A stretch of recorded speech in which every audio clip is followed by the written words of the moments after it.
Popcorn world.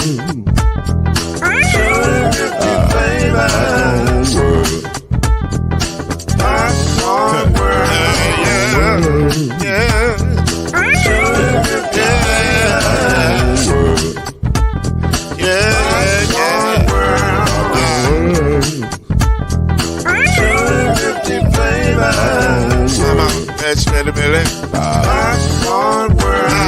Can I make you move now? Yes, I can. So you can get this move in the back of a can. You can make it round the world and it holds in your hand. Popcorn world. 250 flavors gonna make you smile. 250 flavors gonna make you smile. 250 flavors gonna make you smile.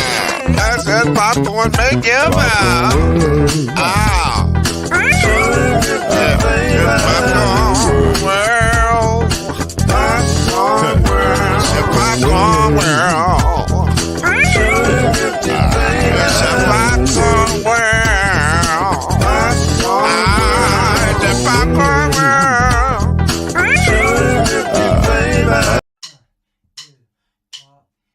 You're now listening to BLEAV in the ACC with Heisman Trophy winner and Florida State legend, Mr.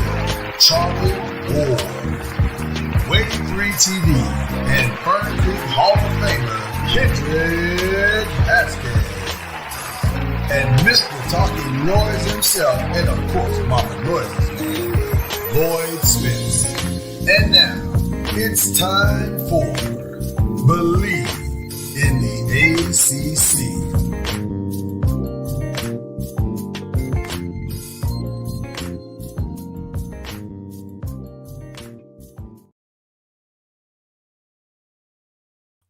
They say rainy days and Mondays always get you down, but this rainy day isn't bothering me too much. I'm not fazed by it. It's just raining, and it's fine. We're fine. Now, my camera being out of focus is weird, but hopefully that'll fix here in just a second. It'll readjust it. See, that's the one thing about buying one of these, like, quote-unquote fancy cameras. You still need it to work, like when you need it to work, and it's like trying to find its beauty. There you go. Which I'm a hard target. I understand that. You guys keep talking amongst yourself. I'm gonna fix this camera. So I take it the hurricane remnant to hit you, but they haven't gotten here yet. They're supposed to be on the way. Oh, you guys are feeling it? We're supposed to get it. We're supposed to get it. We're supposed to get it tonight, and then it's supposed to. We're getting. We definitely got it. Y'all getting some too, Trump? Rain. Yeah. We need the rain. It hadn't rained here. Well, it rained Friday because of high school football, it rains, and it's supposed to rain this Friday. Now I think you on mute, Lloyd. Yeah, it rains. Yeah, on the day you have to go out and shoot all the games, that's when it rains. Yeah. Well, okay, I think we got everything working the way it's supposed to now. Perfectly good. That's Kendrick Haskins over there. That's the great Charlie Ward. I'm Lloyd Spence. This is BLEAV in the ACC. We're here with a lot to talk about. A lot to talk about today. An eventful weekend in college sports. Eventful weekend in sports, period. An opening weekend of football as a whole. NFL and college. Your team still hasn't started the season yet. They've started. They've started. The Giants have started the season. Oh yeah, they picked and up, also they picked up where they left off last season. And also, no, we were better. We ended the season well last year. What we've done is we've started making arrangements. In order, once you know somebody's on life support. You just start making arrangements. You say, better help him get his affairs in order. So they're in hospice now. we it's a hospice situation. We try to help him get his affairs in order. So I keep telling everybody, this is a good thing. This is not a bad thing. Because we've been dealing with this for 3 years. We can finally put this to rest. Finally. It's just about over. So I'm very happy, actually. I miss Dave Gettleman. I'm very, very, very happy. So there you go. Shout out to C Major still on the PUP. But getting better. Scheduled to return soon in October. So look for the Fives return in October. But he's still recovering nicely, and we're pleased about where he is, his progress. But I want to jump right in, guys. I'm ready to jump right into this thing today. And I'm gonna start not where you might think. I'm gonna start with our kissing cousin or our reluctant stepchild, Notre Dame. Because this was by far the most shocking of all the games this weekend. Notre Dame took a humongous L against an unranked, off the radar, nobody saw this coming, NIU. And if you watch the game, as I did from the second quarter on, and don't even ask me why I watched it. I don't even know why I turned over to this game. But I have to attribute it. In the world, we say something told me. In the church, we say, I felt an unction from the Holy Spirit. And I turned over to the game and started watching it in the second quarter. And I was like, why am I watching this game?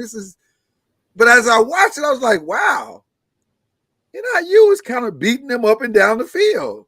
And they left a lot of points on the field. Like they left a lot of drives incomplete and still managed, even after Notre Dame scored late and took the lead 14-13, NIU still managed to march right down the field and score the game-winning field goal. I have to say this. And by the way, the reason why we bring this game up is because it will have a profound effect on what happens in the ACC. 5 teams in the ACC will play Notre Dame, a team that they thought would be ranked in the top 25. And maybe they will get back to that. They still be ranked. They're Notre Dame. They're Notre Dame. They'll still be ranked. Right. They may get back to that. However, right now they're not. And depending on how they win games going forward, their ranking could have a very adverse effect on the entire season. So I got to get you guys' thoughts on what you saw and how do you think this is going to affect the rest of the season for other ACC teams? Well, let's just be honest. How many teams are getting in the playoffs from the ACC anyway? Ooh, Charlie, you just preached the sermon and didn't even know. Notre Dame is still ranked. They're 18. Yeah. They are, but I'm just saying it's a very shaky 18. Not with them. So my point is you're probably going to end up getting 2 teams in. Okay. I mean, that's like at best. Yes. Right. And so when you start looking at it from that standpoint, does it really matter if you're playing ranked teams? Because there's some quality teams in the ACC, right, and there may be 2 teams at the end of the day with maybe 2 losses, and those 2 teams would probably be in the championship game. Mm-hmm. And so when you start thinking about it from that standpoint, does it matter if Notre Dame is ranked or not? Because all you're trying to do is get into the championship game, essentially, so that you can, with the best record, I should say, and that'll give you a chance to, you win ACC, you're definitely in, but the next few will probably have a chance if they have maybe 3 losses, but 3 losses in ACC doesn't sit well with, 3 losses in the SEC or Big Ten or any of those conferences. So I just say whether Notre Dame's ranked or any teams are ranked, the goal is to win ACC and have the best record playing in the championship. with maybe 1 or 2 losses? I'm thinking maybe it matters if you don't win the ACC because you'll need quality wins, and so from that perspective, I think it still kind of matters. I do wonder going forward, kind of piggybacking on what you said, Charlie. Going forward, if you can withstand 2 or 3 losses, especially if you're an SEC or a Big Ten team, why would you schedule outside of your conference tough games anymore? Because you don't need that. You don't need because that can end up being an extra loss that cost you a trip to the college football playoff. So if you're like say like a Tennessee, for example, they won that NC State game, but in the future, why would they play that game and take that risk? You don't have to anymore. Right. So I'm wondering if that's going to be, and something they didn't see coming down the road, because like these big power conferences don't have a reason to play each other anymore during the regular season. Well, let me say this. This is where I will respectfully disagree with both of you. I think, first of all, for Notre Dame, they're now walking the rest of the season with a tightrope with no net. They have zero margin for error. And the number one reason for that is because every time they are compared as a one-loss team to anybody else, that loss sticks out like a sore thumb. Right.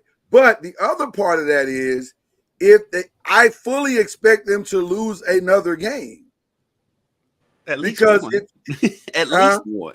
At least one. Notre Dame's done in my eyes. I mean, listen, I think Notre Dame, if I'm being completely transparent here, and I will be, I think Notre Dame's out. I don't think they have a path anymore to the playoffs. It's because Riley Leonard is not he is what we thought he was, but he's not what they thought he would be. And it's not. Now he may end up being better late, but I think it may not matter about the time he finds himself.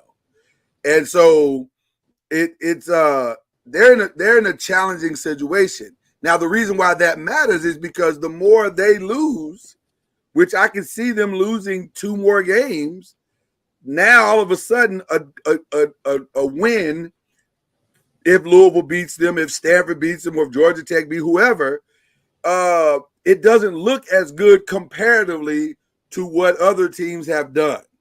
And that's where it gets ugly. And listen, let's be honest with ourselves for a second. We literally just saw an undefeated Florida State team not get in the playoffs. Now, granted, there's more space to get in now, but still, the committee has shown you how they value ACC football.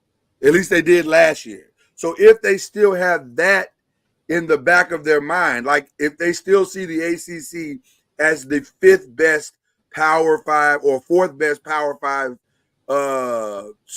conference, then losses or even wins to subpar teams will not be weighed as great as a loss to a Power 5 team. In other words, Ole Miss losing to Tennessee will be viewed better than Louisville beating Notre Dame. And that's what I was saying. One of the ACC teams out. Yeah, that's what I was saying. You need them to be ranked, because if you don't win the conference championship, Notre Dame's got to be halfway good, or it could be. It's a useless schedule, like you said. You schedule it for nothing, right?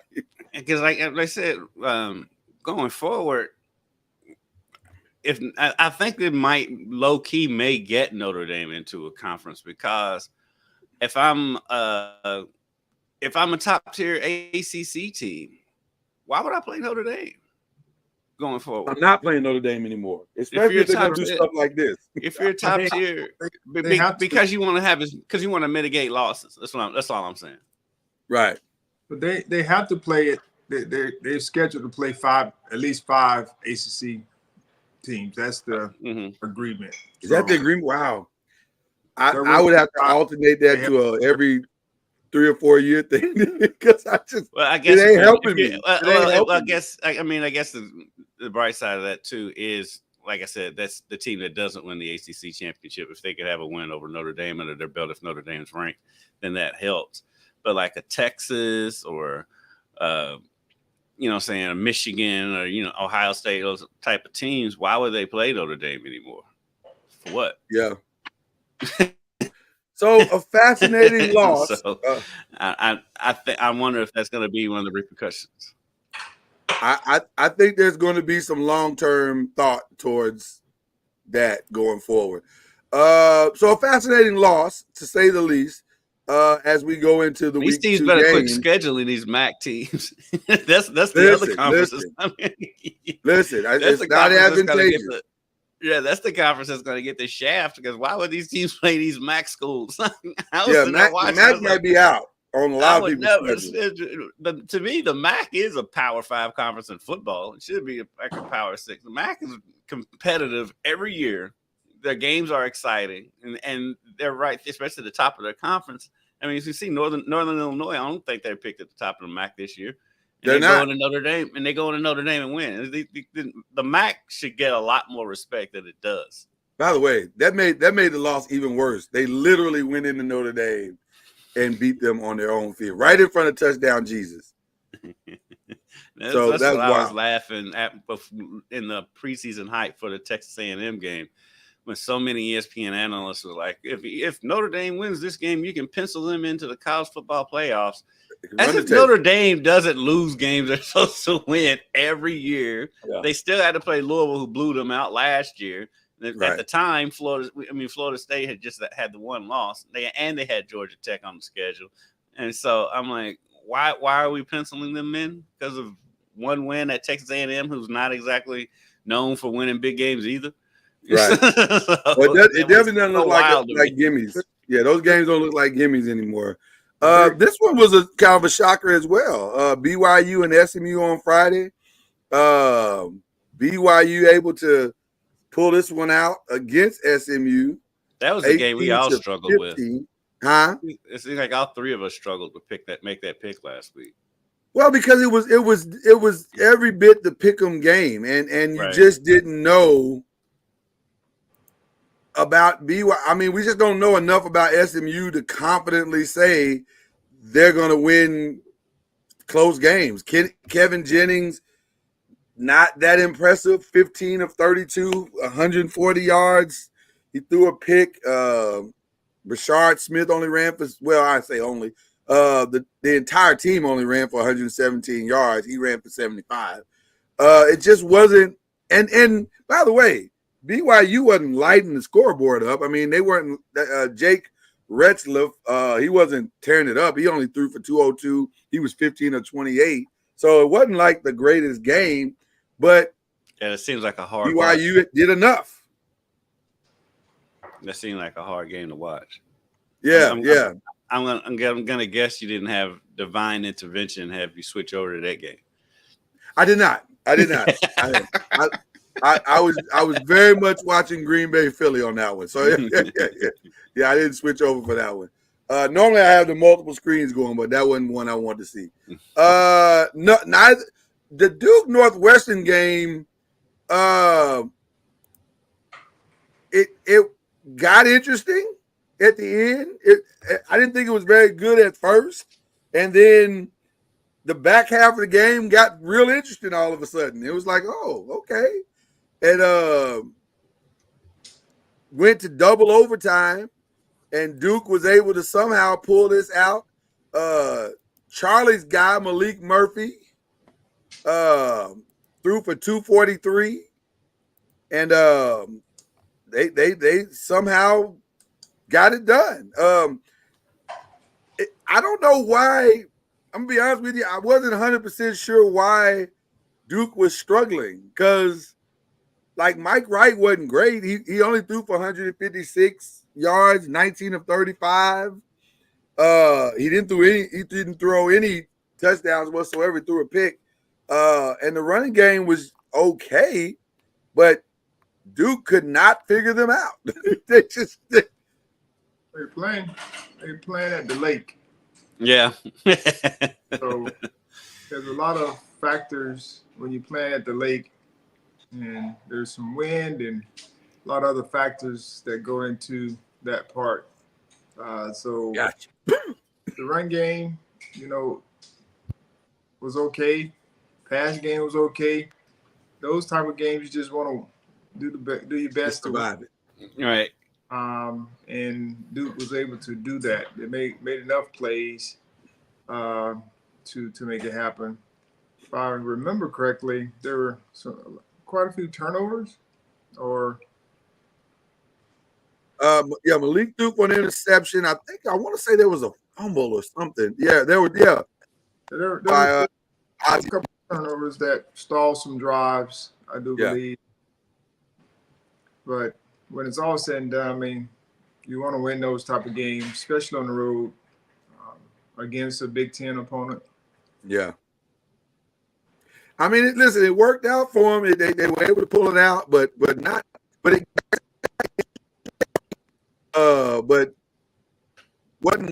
definitely was not a game on my radar to watch, and then it turned into something. So in Syracuse was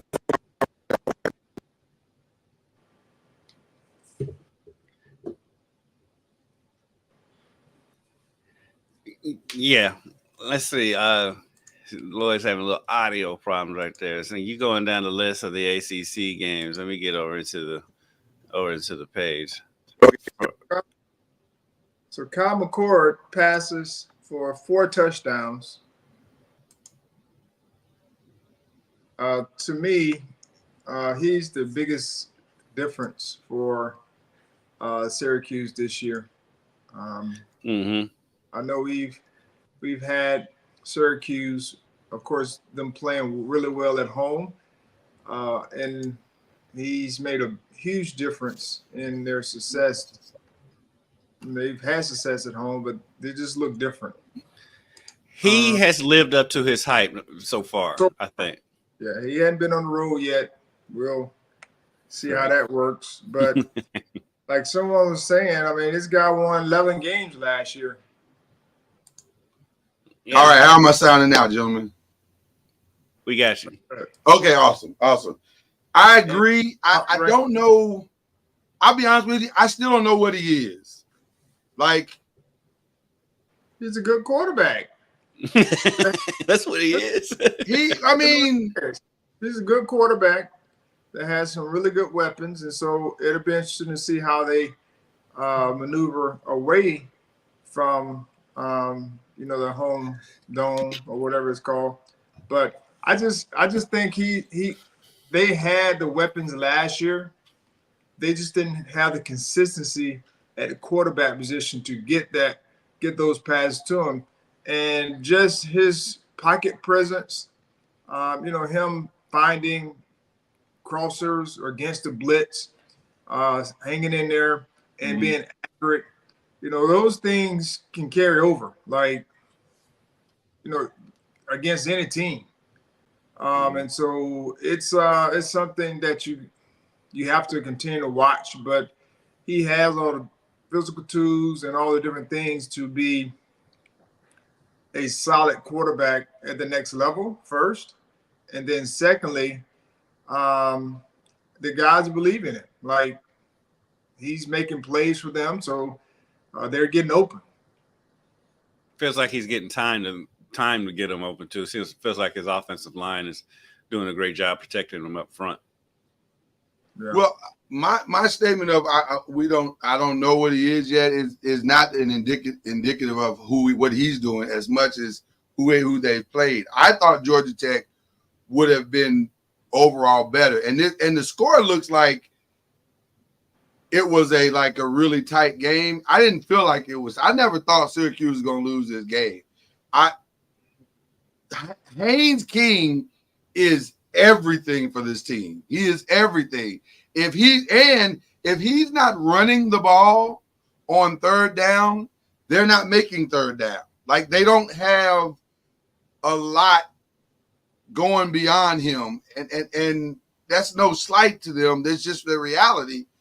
And so as a team, I'm not sure if Syracuse I don't know. I'm curious to see, because I do like Kyle McCord. I think he's done well. And listen, you threw for 386. 381. You can't knock a guy for doing that and throwing 4 touchdowns. He's doing what he's supposed to do. So, but I can't wait to see him against quote unquote, I guess, better competition. Like, did Georgia Tech kind of expose their offense a little bit? Now we kind of know what they are. We just want to see Syracuse away from Syracuse. Yeah. Haynes King threw for 259 yards. They didn't. I got him at 266. Huh? I said I got him at 266. Well, 6, 7 Yeah, yards. but I missed. Haynes King is not necessarily the problem. No, I mean, except they gave up a lot of points too. Which, Haynes King had over 300 yards of offense and 3 touchdowns. He's clearly not the problem. right. He's not the problem. But I think the thing was their rushing was different. Like, they've been rushing the football for like 200 plus yards, and this week they're only able to muster up like 115 or so yards or somewhere around there. Yeah. Rushing. That didn't look like the same team that beat Florida State. That's what was throwing me off in watching that game. I'm like, where's the dominant rushing? It's not there. It wasn't, other than Haynes King himself. There was no dominant rushing whatsoever. They had no answer for Haynes King. But other than that, it was just it was a very strange game. And the second leading rusher only had 35 yards rushing. That was different. Yeah, it was a strange game, but I guess we'll see. I guess I got more questions about Georgia Tech than I do Syracuse, but it'll be interesting to see what happens going forward. Trying to find the time of possession, because I mean, it feels like Syracuse may have had the ball a lot more. I think they did. I don't remember what the time of possession was on that one. Well, did they have it? Did they have it more? I can't find it on ESPN's. So. Okay. And I actually just got rid of it, so I'll bring it back up. I'll bring it up just for that sole purpose, so we'll all be able to sleep well tonight. Let's see. They had it. Total. I got it. They had it. Syracuse had the ball for almost 37 minutes of the game. There you go. Yeah, and it felt like they dominated it. Like it. They just had a better plan, I guess. But again, like we've said in past years, it's at home. They typically play well at home. That's how I've gotten burnt many times last year. And so we'll see how it translates on the road. Same thing with Georgia Tech. Georgia Tech typically plays better at home. They go on the road. They laid an egg. So we'll see. They play good in Dublin, Ireland. They play great in Dublin, Ireland. That is also the other place that they play great at. I'm just curious. How do they lay an egg and they lose by 3 points? Well, they lost. They didn't win. I think going into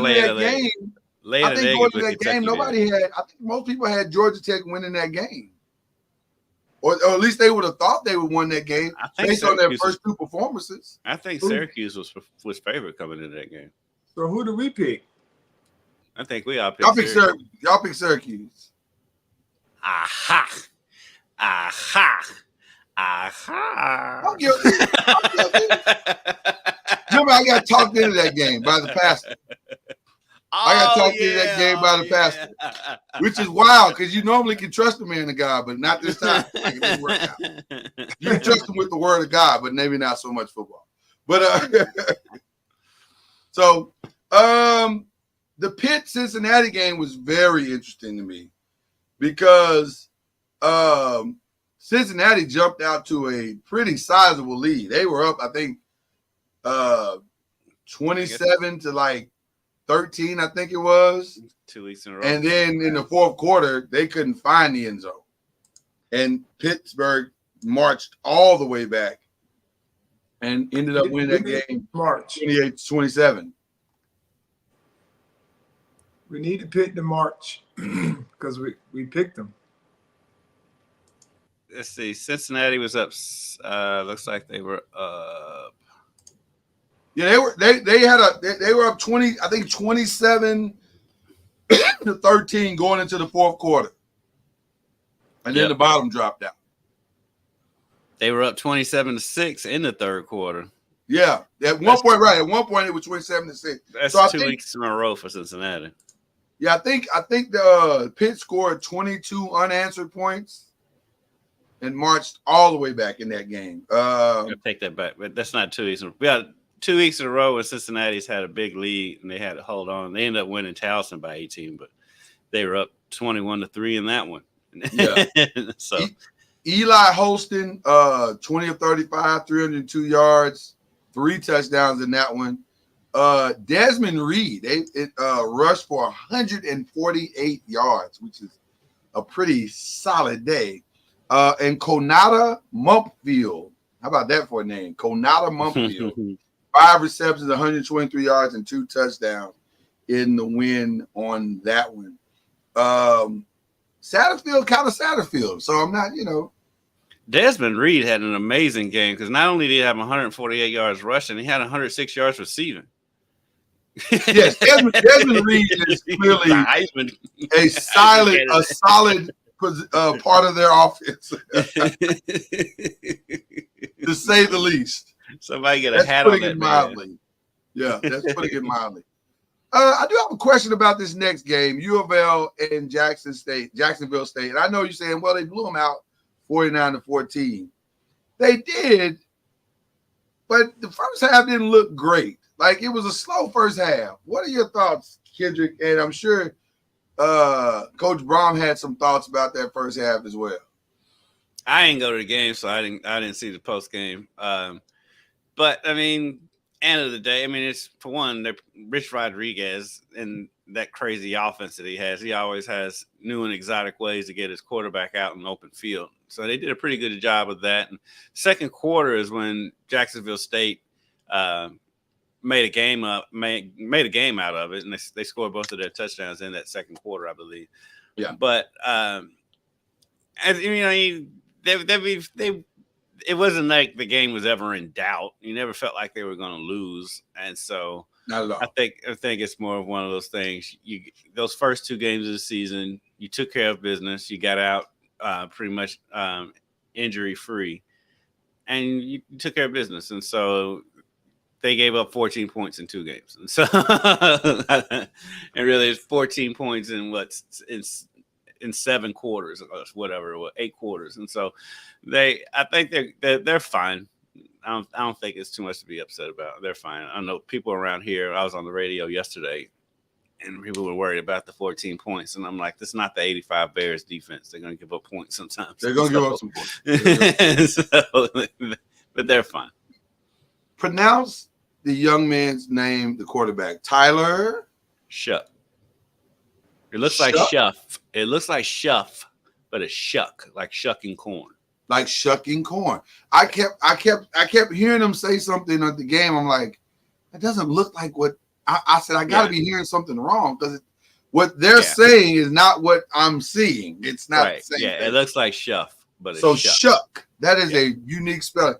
Charlie is spelled Shough. Yeah. And it's pronounced Shuck. Mm-hmm. I don't know what derivative of that is from, like what ethnic or what cultural background that's from. Is that Irish? I don't know. I know the kid's a nice kid. He's really ingratiating himself in the community since he's been here. He got married over the summer during fall camp because he's in his 7th year of college. I was going to say he's been in college a while. So yeah, he's in a commercial now in town and like for a dog rescue or something like that. And so he's as wholesome as he's nice. He's nice as can be. So he's a great representative for the community. Well, I'll say this. He's playing great quarterback play right now. 349 yards this weekend, 2 touchdowns. And, man, the rushing attack of Louisville, it was like being at the old Oprah Winfrey show. You get a touchdown. You get a touchdown. Shout out to my guy, Chris Barclay, the running backs coach at UofL. He's done an excellent job. That was one of the things they talked about coming into the season. They put 2 running backs in the league in last year's draft. Yeah. Chris loves Maurice Turner, and then Isaac Brown, the freshman. He's been really he didn't do too much last week. He only had 43 yards rushing, but he only had he only had 8 carries, and so Right. so that running game. I mean, when you look at the stat sheet, and they had 1, 2, 3, 4, 5, 6 different runners, not including Shuck. It's pretty good, and so it's Pretty Duke good. Watson is pretty good, and I say Maurice Turner is like he was a guy that was also there last year, so he'll probably carry more of the load as the season goes on. Definitely have. It seems like they have options going forward. I'm starting to believe that this California team might be decent. Because they kind of jumped on Auburn defensively early and made it really hard for Auburn. Like the score doesn't indicate, because I watched this one as well, the score doesn't indicate how much they kind of beat up on Auburn, but they kind of handled that game. This game was never really in, I know the score says 21-14, but it really wasn't, it didn't feel like it was in doubt ever. It felt like California had this game in control from the start. And Auburn wasn't really able to get a whole lot going. 165 yards passing for Peyton Thorne, the Auburn quarterback. He threw 4 interceptions. So it wasn't the greatest day, and they held him to 121 yards rushing as a team or whatever, while rushing for 99 yards total as a team, and then also throwing a total of 233 yards. Or Fernando Mendoza, the California quarterback, threw for 233 and 2 touchdowns. But I just felt like California, I'm not saying they're dominant in any way, but they are not a pushover team. I think they're a pretty solid team, and I think their defense might be decent. Like it feels like their defense is going to be decent. So I don't know if either of you guys saw that game. They'll get a test this week, I think, against San Diego State. Yeah, they got San Diego State this week. Yeah. They said after that opening possession for Auburn, they pretty much shut it down. Auburn scored on their opening drive, but after that, it was a long day. It was a really long day. What is your takeaway from Boston College Duquesne? Is it that Boston College appears to have a really good defense, or that Thomas Castellanos is a solid, we're not going to beat ourselves quarterback? Like he only threw for 9, he went 9 of 10, 234 yards, 4 touchdowns. So he didn't light the world up throwing the ball. But he kind of did. He kind of did. Right. But he kind of did. That's the other part. He kind of did. So it's like that's indicative of who they played, though. Right. It is. So not 10 passes and for 234 yards. That means there's a lot of big plays.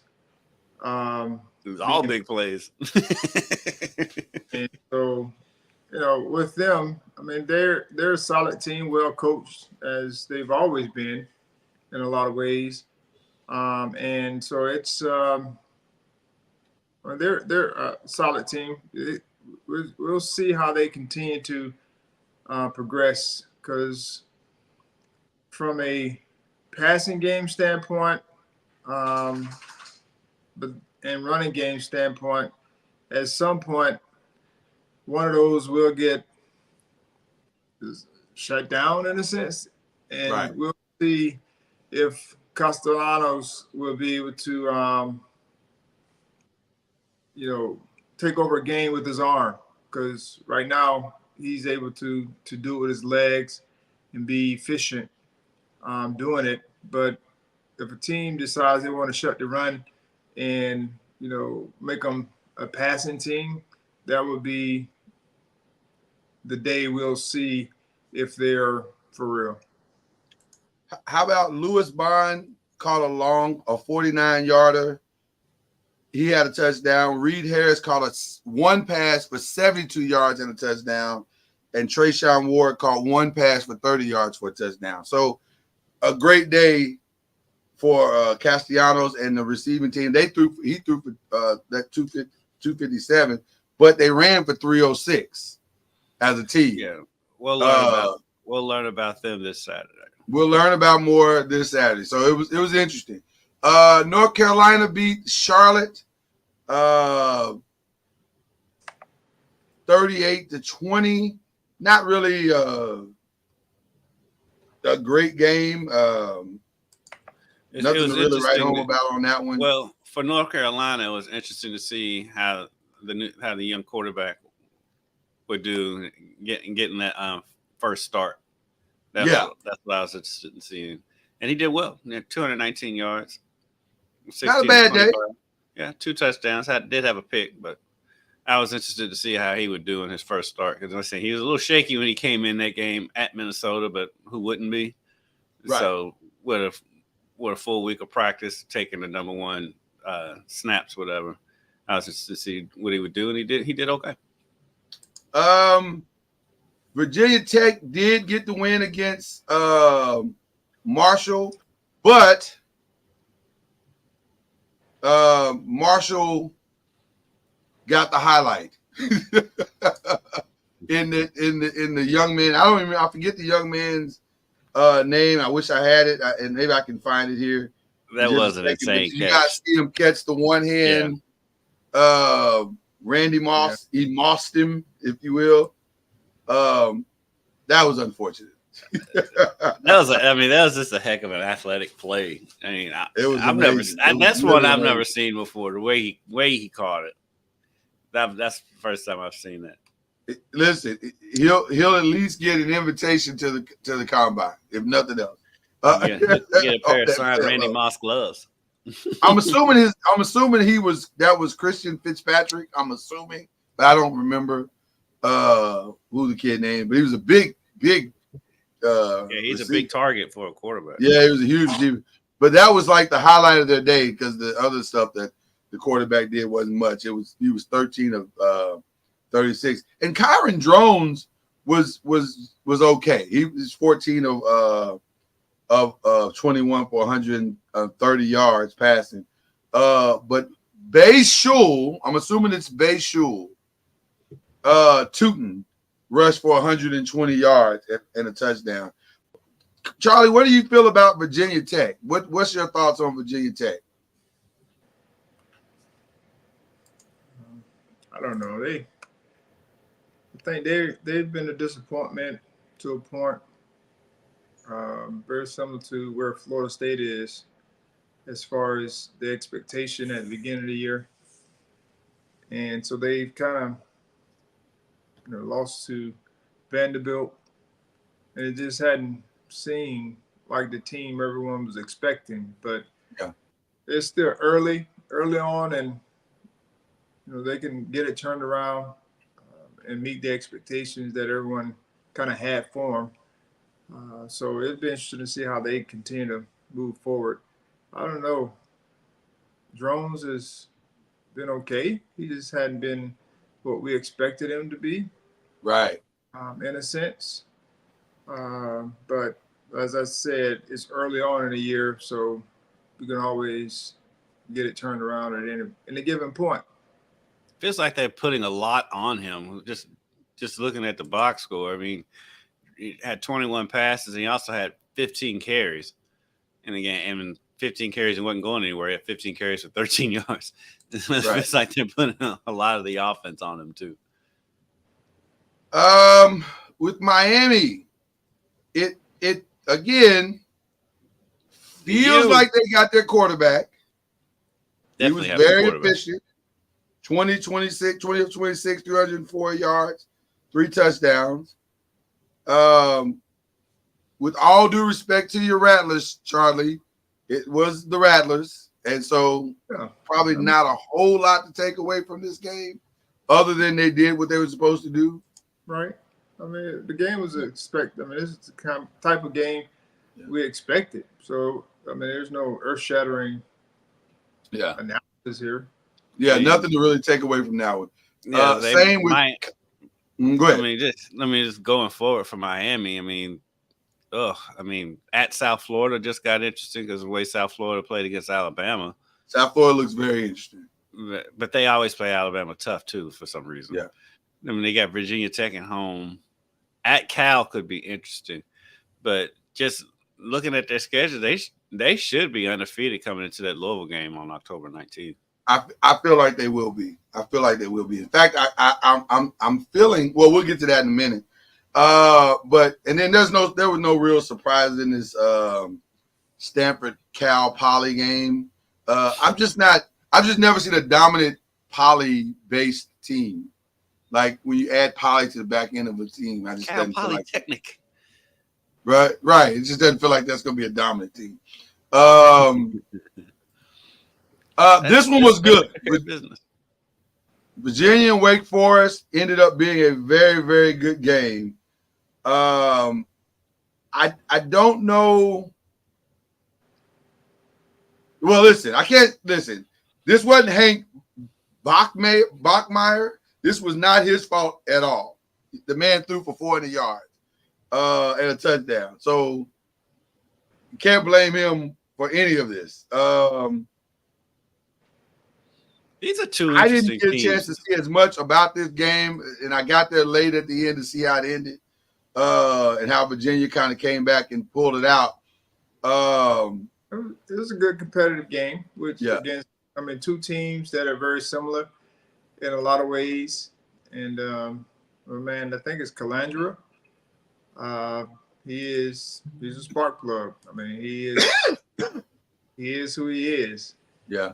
But I like him a lot. He reminds me a lot of the quarterback at Arizona in a lot of ways.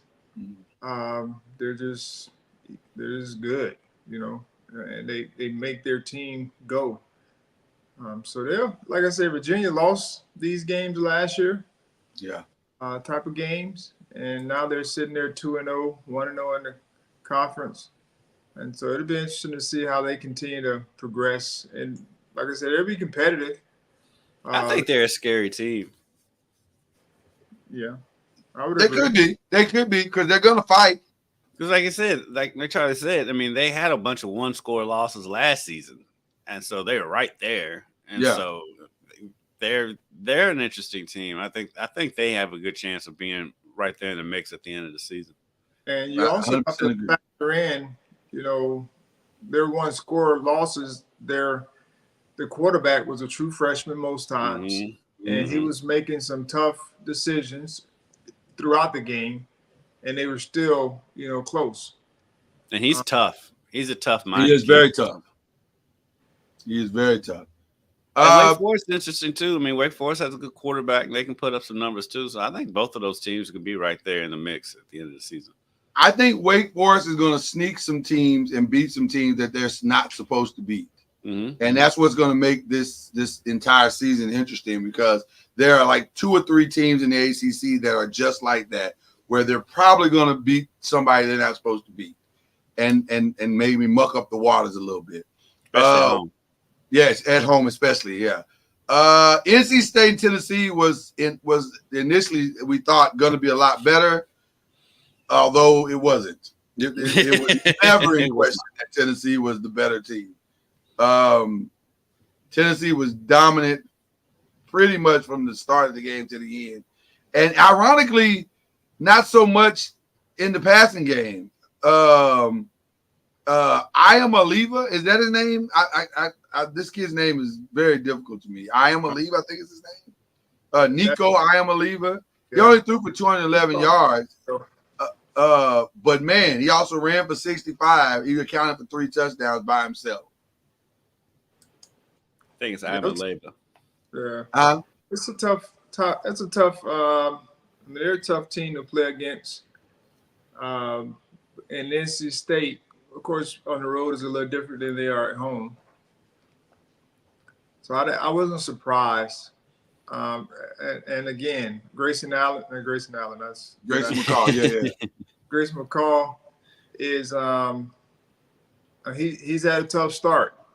I was going to ask you, what are your thoughts on him? Do you feel like he's grasping?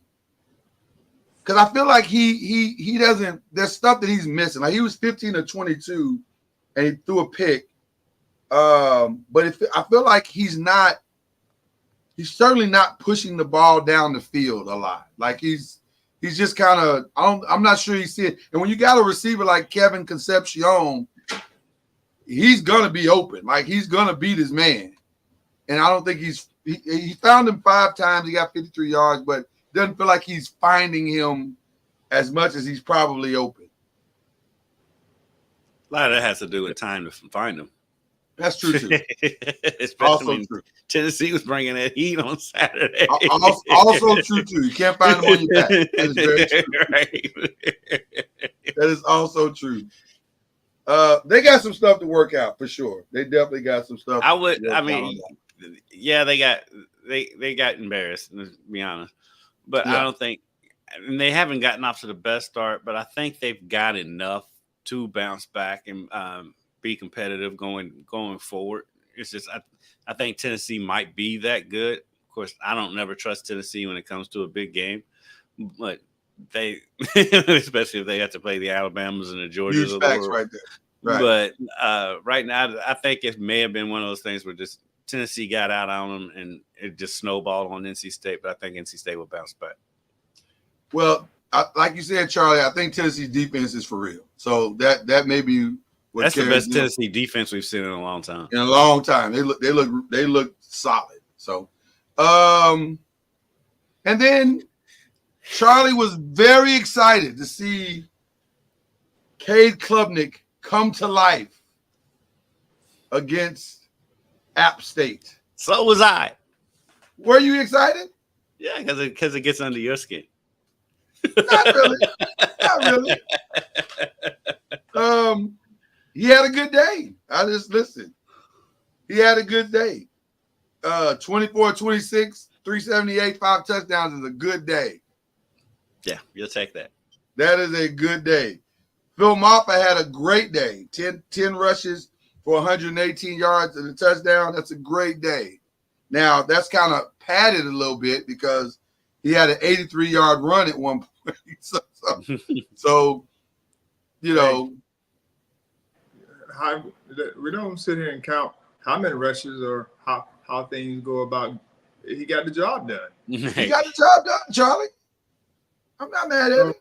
So I'm just happy for Clemson because they showed our counterpart here that they are back. Like the U, they're back.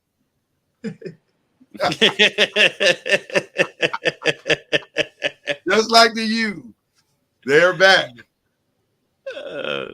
We'll see, right?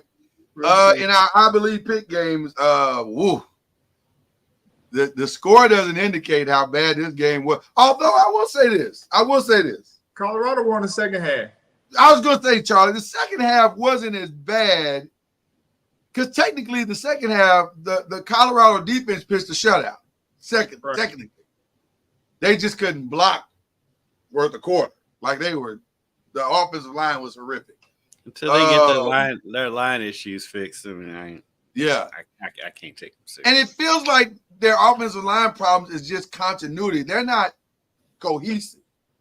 And somebody is letting somebody leak at all times. And they got to get on the same page. They're not on the same page. So their offensive line is, they're getting beat. They're getting beat. And there are sometimes there guys just getting whipped off the line of scrimmage, which is hard. Yeah. They're going to intercept a snap here before the season's over. If they don't get the tough pick, but Nebraska, it's looking bad. Let's also, Nebraska's defense was solid. They were good. Well, they were good. They were very good. They were very good. Nobody maybe put on a performance better than Texas this weekend. Texas embarrassed Michigan. That was woo. That got tough to watch. After a while. They are. That's not the last time that's going to happen to Michigan this year either. No. Because Michigan's offense is horrific. It is horrific. They're replacing too much. They just lost too much. Yeah, that last year's team for them to be ranked as high as they were, and so I think there's a reason why Coach Harbaugh left and went to the NFL. Well played, Coach Harbaugh. Multitude of reasons. Yes. Yeah,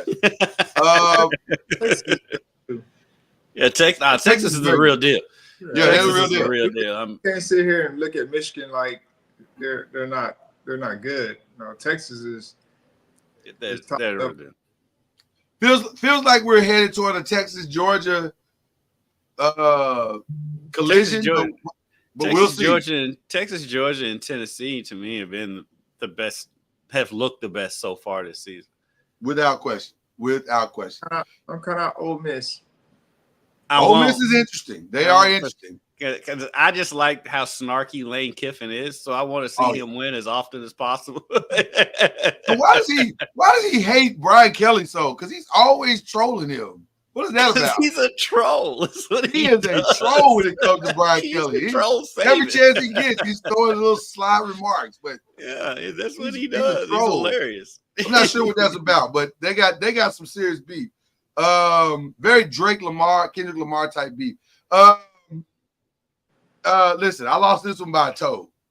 Listen. This was a interesting game. Lamar could not have done more if he tried. From a fantasy perspective, he killed it for me. He was amazing. He put up 400 yards for me. I was completely pleased.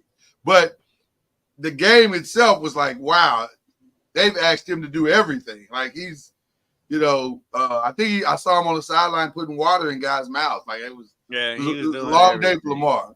He was doing everything. He looked the most like Louisville Lamar than we've seen in a long time. Very fast. He looked fast. That weight loss was huge. Yeah.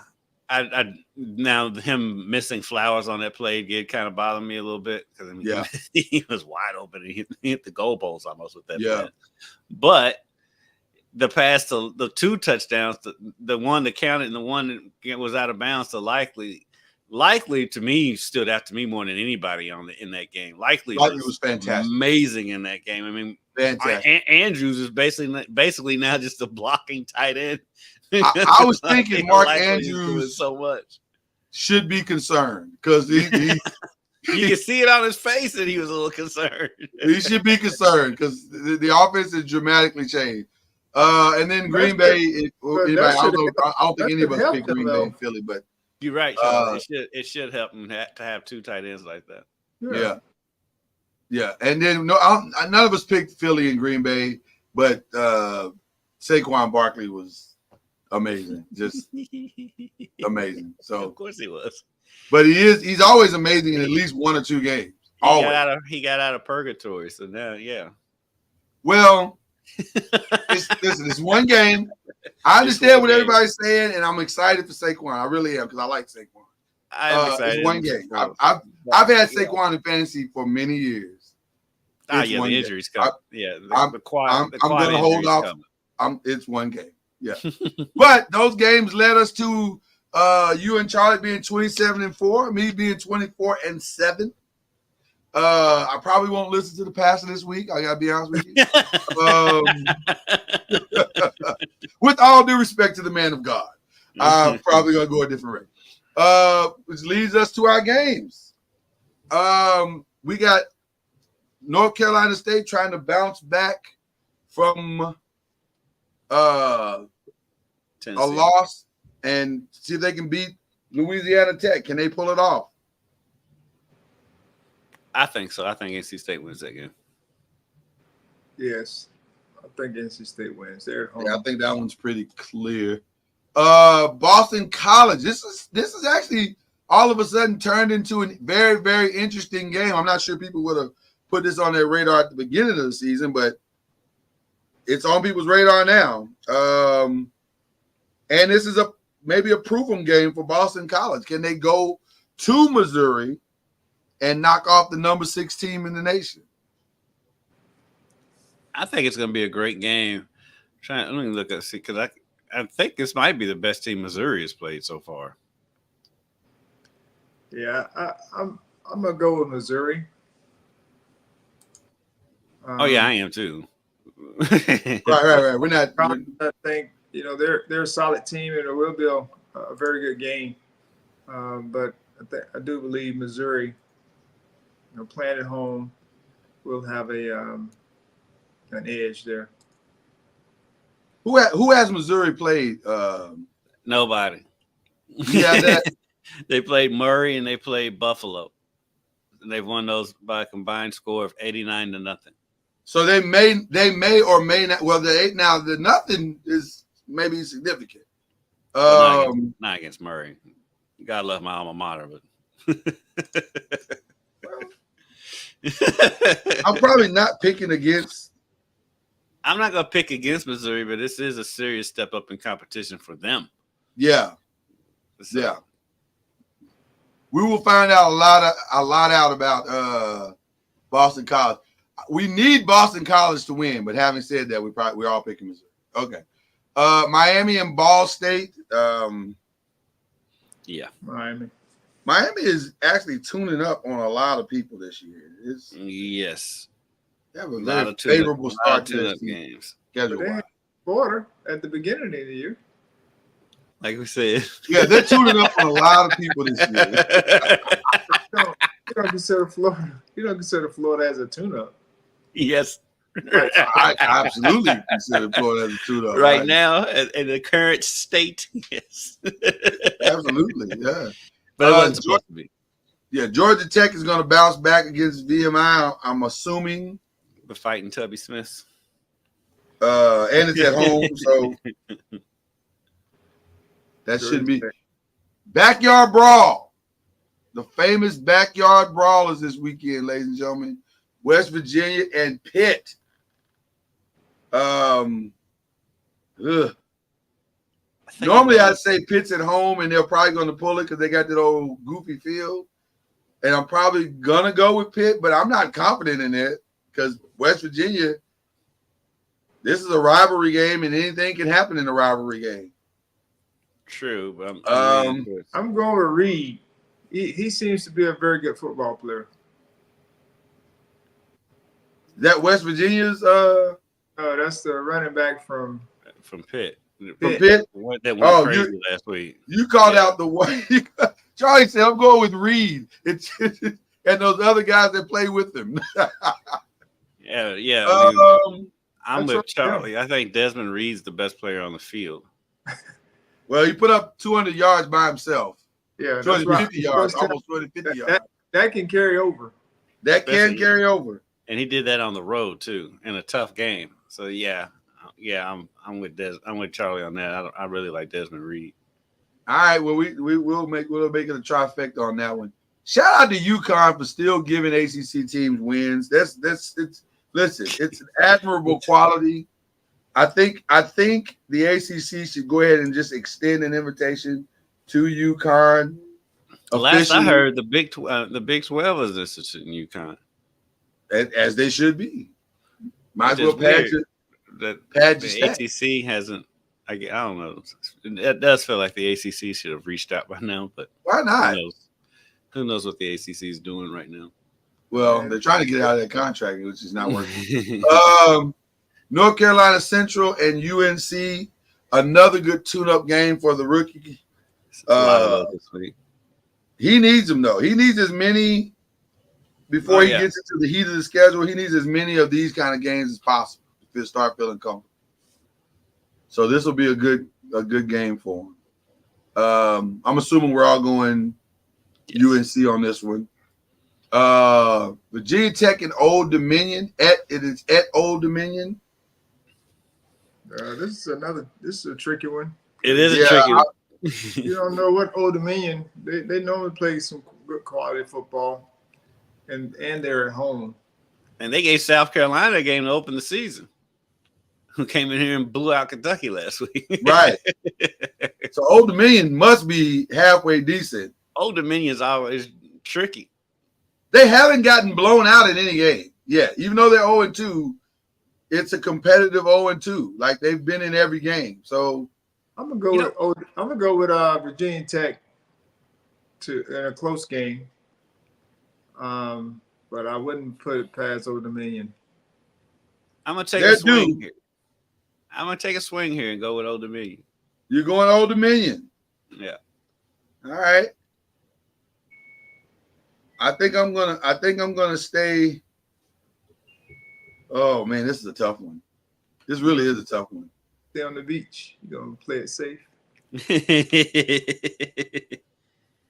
I don't know what safe is on this one. Like I'm not confident in Virginia Tech. I can say that. You know what? I think I am going to go Old Dominion. If Virginia Tech had been better in their first two games, I would probably go with them, but they weren't. So I don't know. I'm going to go with Old Dominion. All right, Maryland and Virginia. Virginia at home. I'm going Virginia. Plus, they got the night game. Yeah, Maryland. I guess technically they don't have the latest game. California technically has the latest game. Where's Maryland? Well, you know you in time zones. I know, right? You like Maryland in this one, Charlie? I'm checking to see their first two games. Give me against Connecticut, and they lost to Michigan State in a close one. Oh, I'm gonna go with Virginia. Okay. Yeah. All right. Yeah, I'm going Virginia. Your Seminoles at home against Memphis. Memphis is good, man. No, I'm going Florida State to bounce. We need to bounce back. I was gonna say you have to pick Florida State just contractually, I think. I'm surprised Norvell scheduled this game. I mean, this is his team and his former team. I don't think it's a big issue. They just have to play. Yeah. I don't think these games. I mean, they got some games, some easier games, let's just say, later on. But this is a tough game. Memphis has put up 78 points in 2 weeks. And it's a lot. There's a lot of people before the season started picking Memphis to be in the playoff. Correct. I mean, this is like anyone. I mean, you know the schedule, and you don't expect it to. If you have a team that's able to compete and win every game, it doesn't matter who's on the schedule. So they got to play the game, regardless of who they're playing against. They got to execute at a high level. Yeah. So it just happens to be a team that's very, very good. I'm taking Florida State in a close one. Yeah. It may come down to a field goal. In my mind, I'm like, I want to pick Memphis, but at the same time, I'm like, I can't see Florida State opening 0-3. I can't either. That's With two of and those losing the third at home doesn't make sense to me. The So second I and gotta the third. Huh? The second and the third. Yeah. Plus they've had 2 weeks to prepare for this. So I gotta believe. Well, they had all season to prepare for Georgia Tech. Yeah.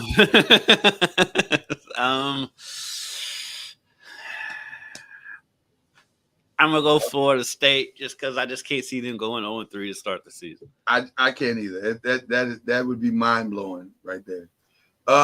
Ole Miss and Wake Forest. I'm going Ole Miss. I'm going with Ole Miss. I mean, It should be an exciting game, though. Yeah. Well, we hope. Well, I think this is a tough test for Ole Miss to go on the road and try to beat Wake Forest there. I'm not sure. Having said that, I'm not sure how much Bachmeier can handle pressure. Mm-hmm. Well, we're definitely about to find out. California is at home against San Diego State. The problem with these West Coast games, that's too late, man. Jesus. No, I can't. It's just like the game doesn't end till 1 o'clock in the morning, and you just like. I was thankful that California played early this past week. I was like, I'm gonna go California because I just don't know anything about San Diego State. So I'm probably leaning more on what I've seen. I'm gonna go with California. I think they have a solid defense, and the quarterback is admirable. Yeah. Yeah, I'm making a trifecta. All right. And then our I Believe games of the week. Who do you believe in? Your choices are LSU and South Carolina, which is not. I don't know, man. This could be interesting. That one could be interesting, especially with LSU having to go to South Carolina. Mm-hmm. That's what I think makes that one interesting. Also, Notre Dame trying to bounce back against Purdue, having to go to Purdue in-state rivalry. And then our pro games are tonight's Buffalo Bills Dolphins game, and of course this weekend's Bengals and Chiefs. Who are you guys taking in your I Believe pick of the week?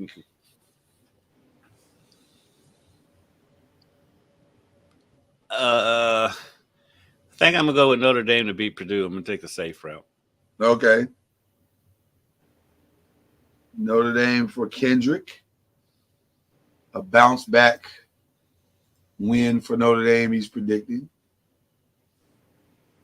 I would go with the Chiefs beating the Bengals. Chiefs over the Bengals.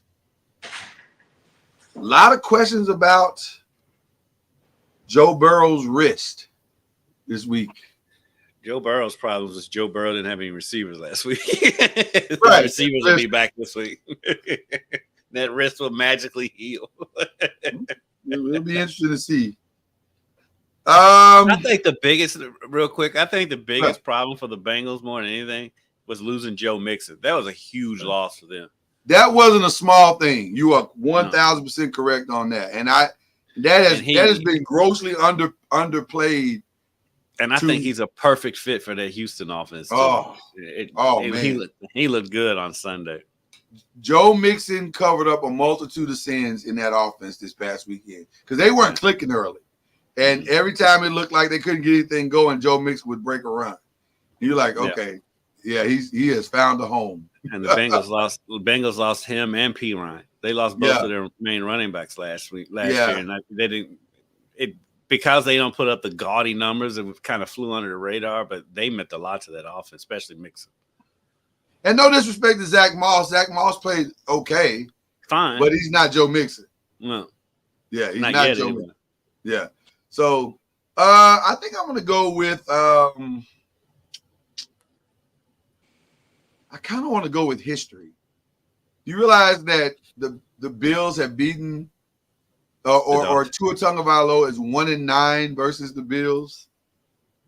Tua's record against good teams is not very good. But I gotta believe at some point that's gotta turn, right? Doesn't it have to turn at some point? They have the offensive weapons to turn it. For it not to turn. So I'm going to take Miami to break that. You know, they've had a long week of answering questions that they shouldn't have had to answer. I'm going to take Miami to play inspired football this weekend. And somehow, or tonight, actually. I was going to say this weekend, but it's tonight. And somehow to pull this off against the Bills.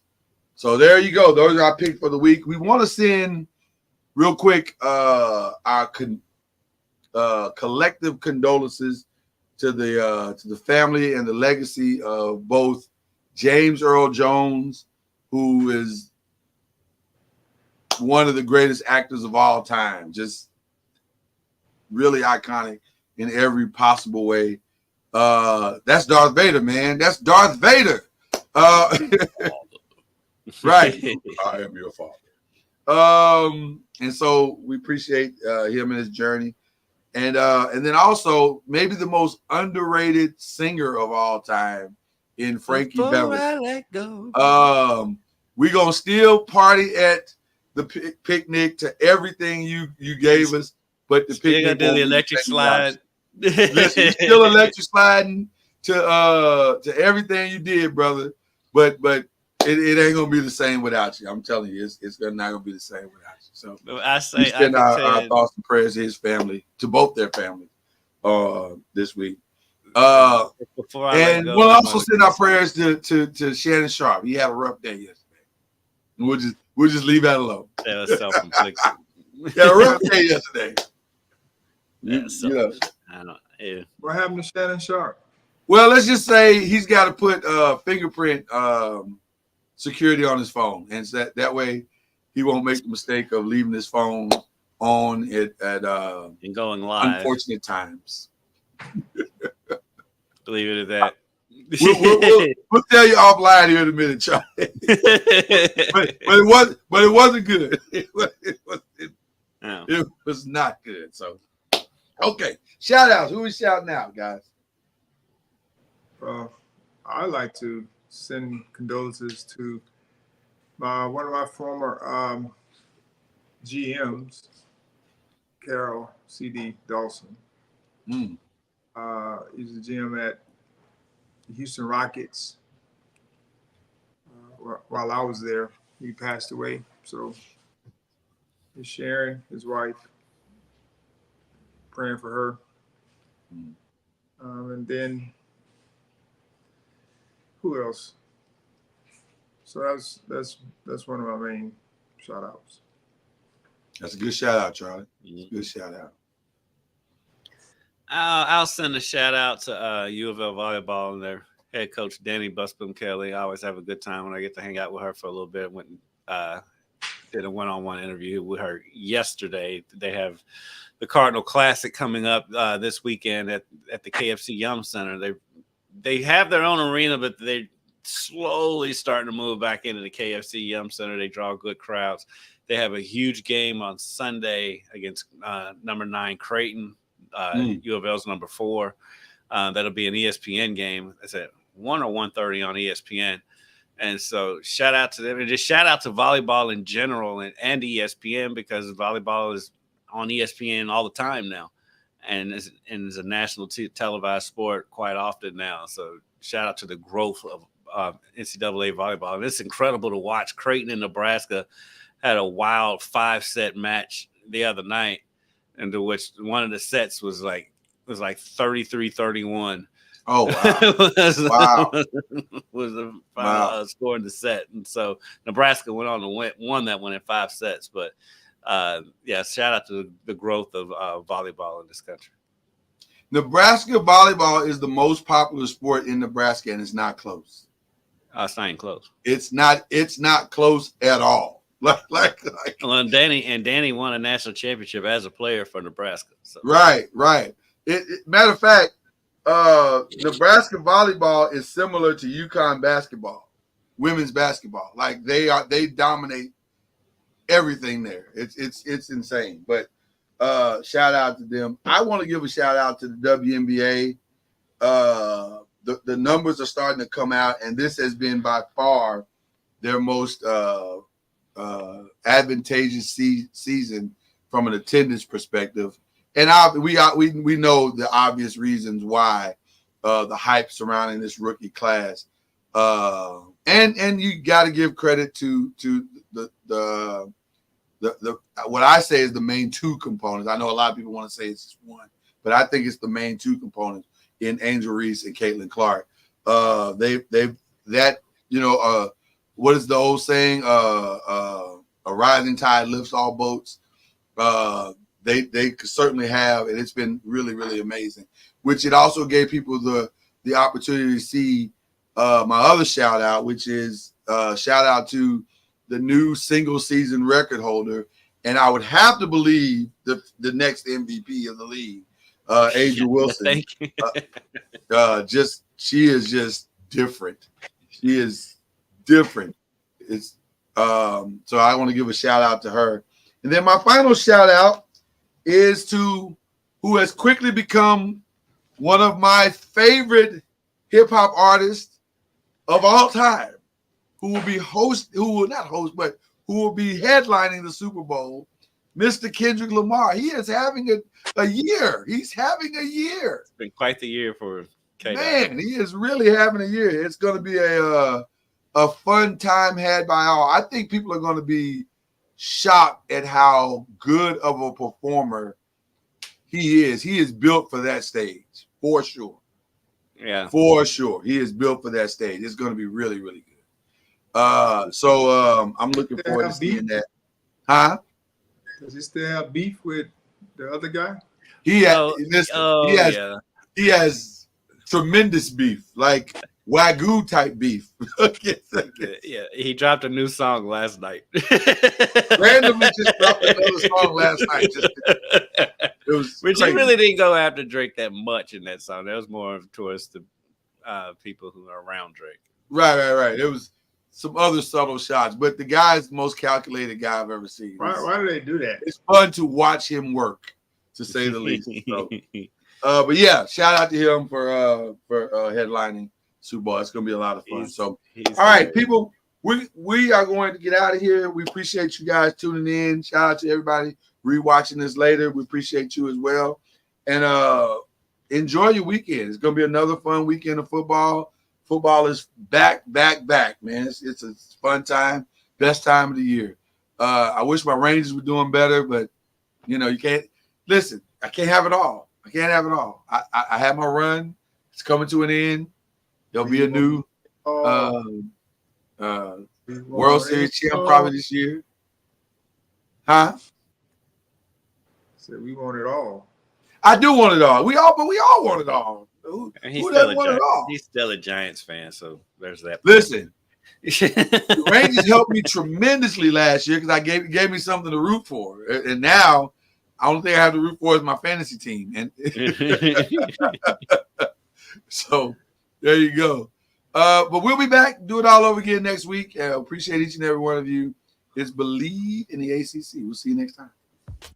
You've been listening to BLEAV in the ACC with Charlie Ward, Lloyd Spence, and Kendrick Haskins. Please like, follow, subscribe, and share from the Noisemakers page on Facebook and on YouTube. And you can also listen to us on Spotify, Apple Music, iTunes, and wherever podcasts can be heard. And join us